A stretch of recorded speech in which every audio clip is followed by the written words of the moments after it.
I've been engineering manager for about 17 years, and I've probably hired about 20 women total as coders.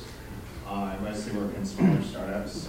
It's not from any lack of effort, but certainly it's been hard to make it work. When I arrived at Etsy 6 months ago, we had 3 women.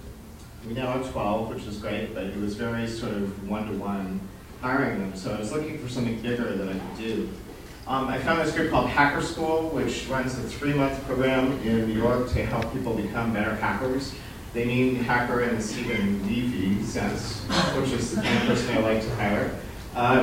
They work together on open source projects and basically just learn how to become better developers. In the spring session, they only had 1 woman, but I thought that maybe we could put together a program that would bring in more. They have these rules which are awesome, like no saying like, you don't know who Richard Stallman is, or things like that, like nerd conversational damage prevention, basically. And I thought that they were, I mean, they described them as human-friendly rules, but I thought they were good for many of the complaints that I've heard from women in engineering. So we put together this program to give $5,000 grants to 10 women to come and join Hacker School, and we sponsored it. We're hosting it at Etsy's offices. And we put out the news about this, and we got really a great response. Traditional media, blogs, Twitter, mailing lists, like basically we asked people, we're not going to be able to get this to work unless we get enough women to come in and try it. This is Jezebel being both supportive and sarcastic at the same time. And we got this great response, just like constant Twitter posts about it. Anonymous, the international hacking organization, thought it was awesome that we wanted to bring more women to become hackers. So that was pretty funny. And so what happened? We basically got way more applicants. In the spring, before we did this, there were 7 female applicants and 1 student. And then in the fall, for summer, there were 660 women who applied.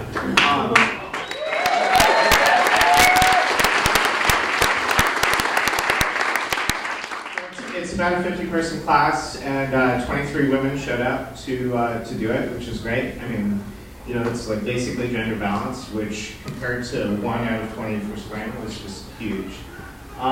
So we gave out these grants. 18 of the women asked for grants, which was 8 more than we had promised. So 37 Signals and Yammer both stepped up to do another 4 grants each. We increased the amount to $7,000 to cover taxes, so it's $126,000 going to these women who are in New York for the summer.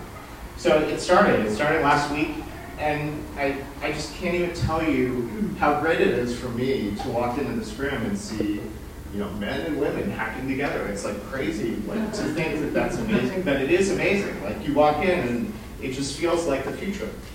It feels to me like something more high-tech and advanced or futuristic than anything I've worked on.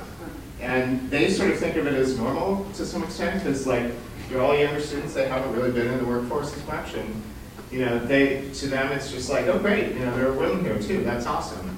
But for me, like I come up and I'm like, where am I? So I've been really, really happy with the results. Some of the women have also said really interesting things about what they like about it. One of the women said something like, I never knew what it meant to be, how limited I was to be the only female in the room until I wasn't. And now here they are with, half the people in the room are women. And her blog post about the first day at Hacker School is great. It's at bit.ly/in-room. So we've been really, really happy about it.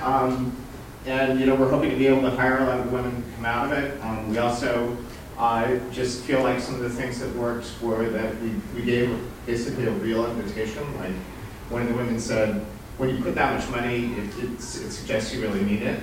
The rules that Hacker School has together really spoke to people and really addressed things that people had brought up as concerns about being women in engineering.